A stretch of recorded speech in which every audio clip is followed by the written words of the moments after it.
Salut tout le monde, je vous retrouve après cette longue absence sur cette chaîne. Il y a eu l'été, la rentrée à préparer. Maintenant j'aurai un peu plus de temps pour vous faire des vidéos puisque mes deux enfants sont rentrés à l'école. Et donc j'ai toutes mes matinées de libre. Donc je vais essayer de vous trouver des petits thèmes intéressants à développer. Après c'est sûr que j'en ai pas des réserves astronomiques d'idées là-dessus. Donc si vous avez envie que je vous parle de thèmes particuliers, je vous l'ai déjà dit, mais je le répète, n'hésitez pas à m'en faire part. Et je ferai les vidéos qui correspondent à vos attentes. Alors aujourd'hui, on se retrouve pour une vidéo que j'avais préparée depuis un petit moment sur les étapes de l'écriture. Pardonnez ma voix, je sens que l'automne arrive. Les étapes de l'écriture, c'est mes étapes à moi.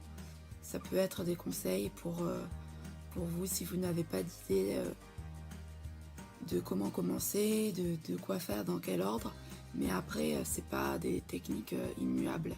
C'est-à-dire que je suis sûre que tous les autres écrivains, si je peux me considérer comme un écrivain, n'ont pas forcément les mêmes étapes, bien sûr. Voilà, donc je vous laisse avec la vidéo, je ferai point par point. Et si vous avez des questions sur n'importe quoi, sur ce sujet, n'hésitez pas à me les poser en commentaire de cette vidéo.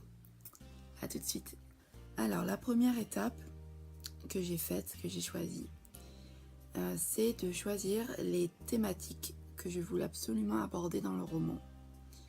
C'est-à-dire les grands sujets, donc ça peut être des sujets d'actualité, ça peut être des événements que je voulais développer, personnels, professionnels, mais c'est surtout, oui, en premier, les thématiques globales, l'ambiance en fait aussi, dans lequel je voulais que se situe l'intrigue et l'histoire du roman.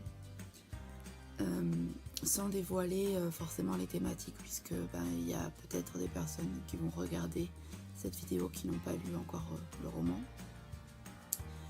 Mais voilà, c'est des sujets qui me tiennent à cœur, des causes, on va dire, qui me tiennent à cœur, que ce soit parce que c'est des choses que j'ai connues personnellement, ou que des gens que je connais ont connu et connaissent encore. Des petits trucs qui me dérangent dans la société que voilà, où je voulais mettre un petit peu de lumière dans le roman pour en parler un peu et pour que, pourquoi pas, certaines personnes soient sensibilisées à ça. Voilà, donc à ma petite échelle, en fait, j'avais envie de parler de ces choses-là pour les faire connaître un peu plus. On m'a dit que c'était bien et que voilà, certaines personnes m'ont dit qu'elles avaient été justement touchées de voir ces sujets abordés. Donc je pense faire la même chose dans le deuxième roman, dans la suite, avec d'autres sujets et puis un petit peu de cela encore puisque leur histoire n'est pas terminée. Voilà, donc ça a été la première chose, choisir les thématiques et ensuite, avec les personnages que j'ai créés dans la deuxième étape, dont je vais vous parler juste après, j'ai choisi pour quel personnage, quelle thématique. Voilà, donc ça je vous en parle au point suivant. Alors le point suivant, je vous en ai déjà parlé quand je crois j'ai fait la vidéo sur les personnages. Alors pour moi ça a été l'étape qui m'a aidé le plus. C'est-à-dire que mon roman c'est vraiment une histoire très axée sur les personnages, sur l'identification que le lecteur peut se faire des personnages. Et donc pour ça, je voulais vraiment construire, je me répète un peu, construire des personnages solides et qui avaient vraiment leur histoire, qui pouvaient rappeler au lecteur leur propre histoire, sa propre histoire. Enfin, bref, vous avez compris. Et donc pour ça, j'ai simplement construit des fiches pour chaque personnage principal. Des fiches où j'avais écrit leur prénom, leur âge, leur physique, comment je les imaginais dans ma tête, ce qui m'a beaucoup aidé aussi à visualiser les scènes. Alors je vous avais déjà parlé des acteurs que j'avais choisis pour visualiser encore plus. Voilà, donc j'ai pris bien sûr des acteurs dont le physique correspondait à ce que j'avais imaginé à la base. Voilà, donc leur physique, et puis pas seulement, bien entendu, leur passé, enfin les moments clés de leur passé, ce qu'ils faisaient dans leur passé, ce qu'ils étaient aujourd'hui. Donc leurs histoires passées, s'ils avaient des frères et sœurs, comment s'était passée leur enfance, tout ça, leur caractère, et puis des petites pistes sur ce qui pourrait leur arriver. Alors il y a des choses que j'ai écrites dans la description des personnages que finalement j'ai laissé de côté dans l'écriture parce que ça ne correspondait plus à ce qui a été arrivé, parce que c'est vrai que je crée un résumé, je vous en parlerai après, global, mais il y a toujours des petits détournements au fur et à mesure que j'écris l'histoire. Donc voilà, j'écris les fiches pour chaque personnage pour avoir une base. Et parfois, quand j'ai un petit trou, une petite panne d'inspiration, je vais voir dans mes fiches pour voir quel angle maintenant je pourrais aborder pour ce personnage-là. Donc ça m'aide beaucoup à faire que les personnages aient l'air plus réels. Parce qu'ils ont une vraie histoire, ils ont eu un passé avant que l'intrigue du roman commence. Et donc ils ont un chemin à suivre, et s'ils ont des réactions particulières, c'est parce qu'ils ont ce caractère particulier et parce qu'il leur est arrivé ces choses-là dans le passé. Voilà, donc rien n'est du hasard, tout a été réfléchi. Et bien sûr, comme je le disais, il y a des détournements, il y a des changements de plan, etc. Mais la base est posée au départ. Voilà, donc c'est très important pour moi cette étape. Et j'ai fait la même chose pour la suite, avec les mêmes personnages, mais parce qu'il leur est arrivé des choses dans le premier tome et entre le premier tome et le second, puisqu'il y aura une petite ellipse de temps, de quelques mois. Donc voilà, je voulais les retrouver pour le deuxième tome dans d'autres dispositions qu'à la fin du premier.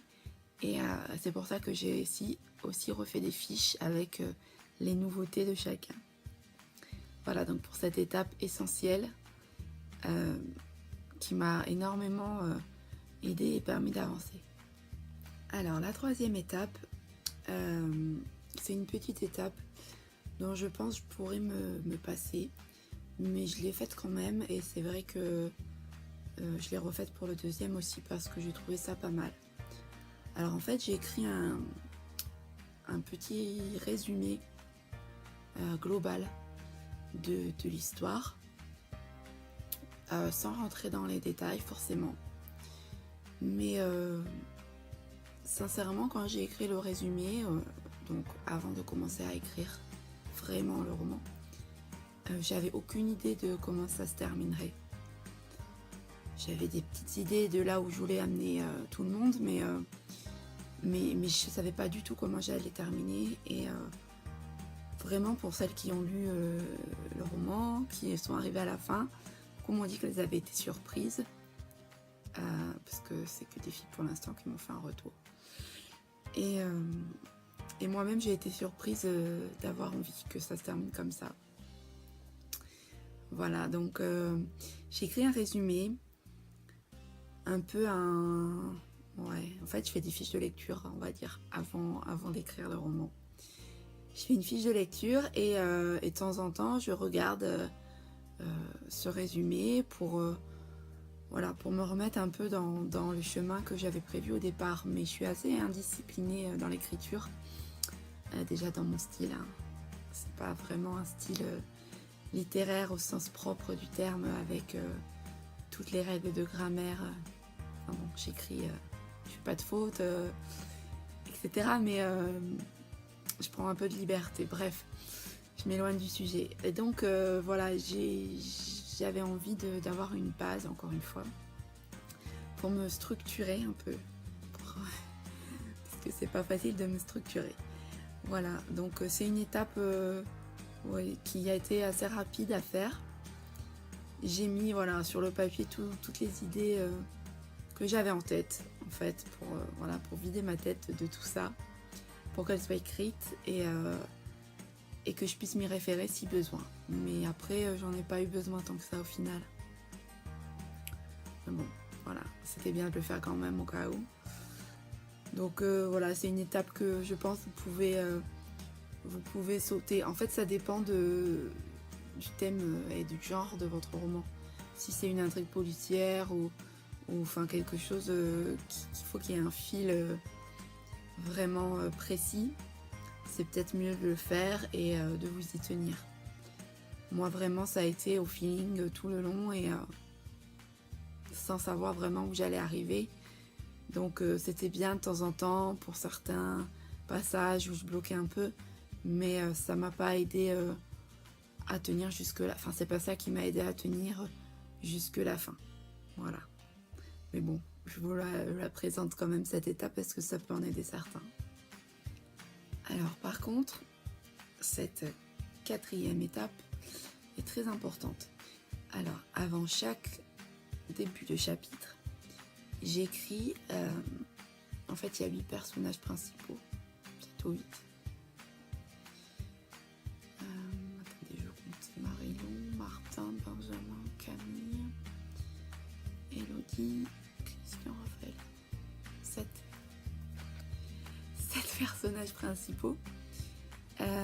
Et donc j'essaye de faire une partie par personnage. Alors les parties, comment vous expliquer? En fait dans chaque chapitre je parle des 7 personnages mais chacun individuellement. Alors bien entendu ils se croisent, ils ont des rapports entre eux, certains sont les enfants des autres, certains sont les amoureux des autres, etc. Mais j'ai voulu que chaque personnage ait son propre espace, on va dire ça comme ça, dans le chapitre. Et donc, avant d'écrire chaque chapitre, je mets des petits 1, 2, 3, 4, 5, 6, 7 avec chaque personnage dans un certain ordre. Pas toujours les mêmes dans le même ordre. Ah, c'est un peu compliqué. Et j'écris quelques lignes pour chacun de savoir ce qui va leur arriver dans ce chapitre.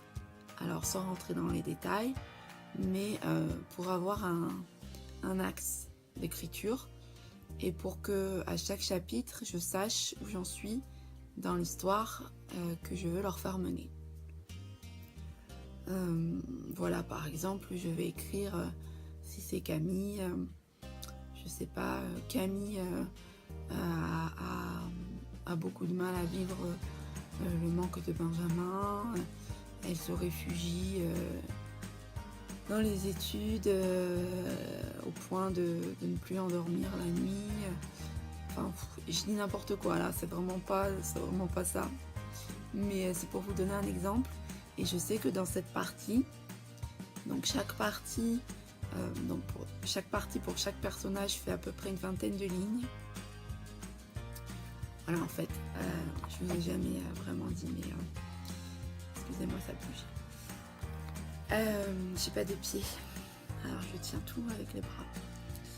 Donc, il y a 10 chapitres plus l'épilogue. Dans chaque chapitre, il y a 7 parties, 7 ou 8 parties, ça dépend. Il y a eu des chapitres où j'ai parlé 2 fois du même personnage.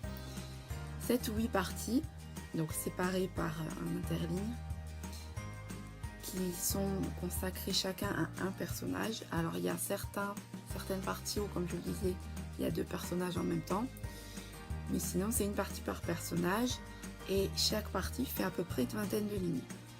J'ai fait ça pour tout le roman parce que je voulais qu'il y ait une harmonie justement entre les chapitres et que les gens puissent s'y retrouver plus facilement une fois qu'ils avaient compris le système. Voilà. Et donc pour chaque partie, j'écris chaque direction de l'histoire que je veux pour le personnage.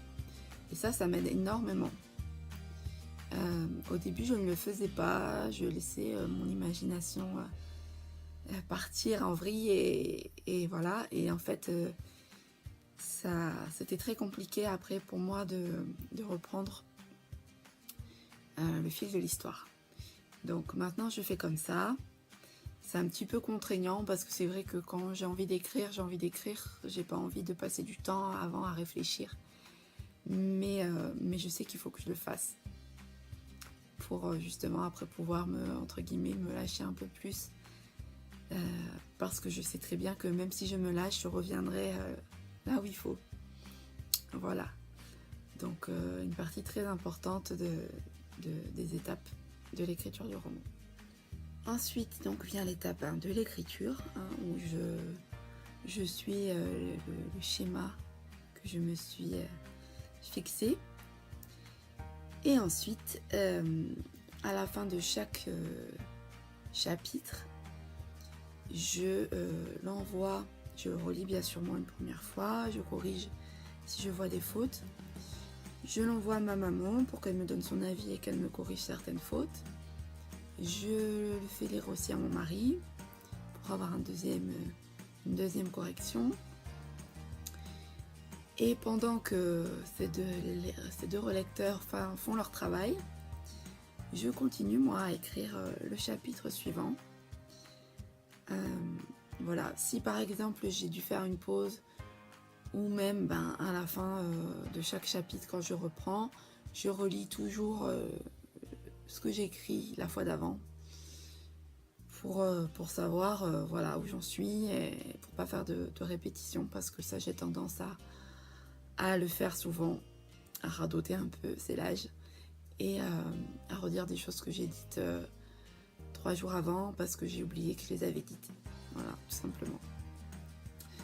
Donc après, une fois que tout est terminé, je relis tout plusieurs fois.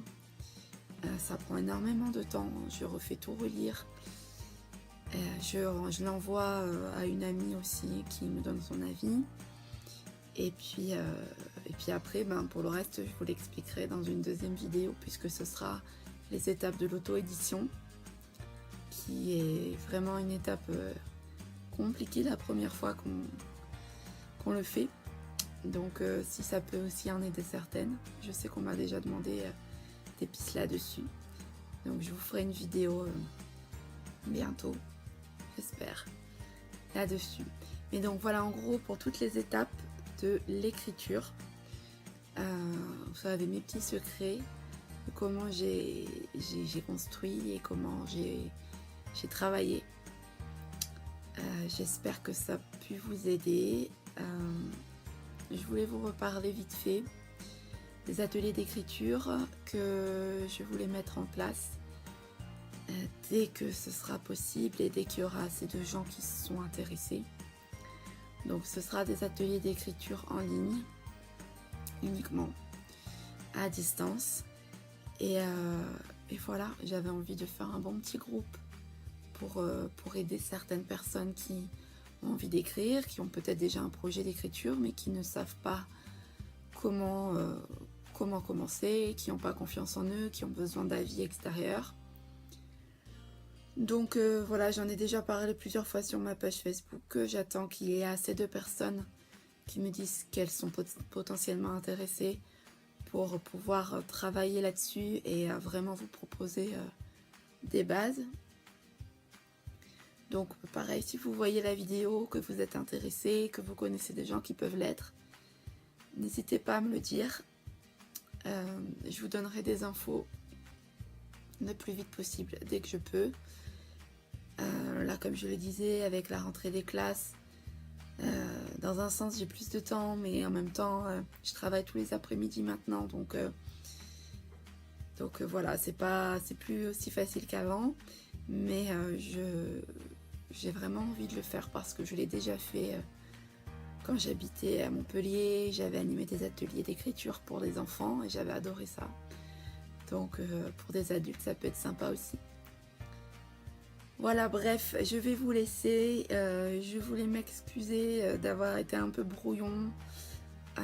Ça fait longtemps que j'ai pas fait de vidéo. Je sens que je suis un peu fatiguée aussi avec le nouveau rythme à reprendre là. Et du coup, j'ai un peu de mal à parler correctement. Donc excusez-moi, j'essaierai de faire mieux la prochaine fois.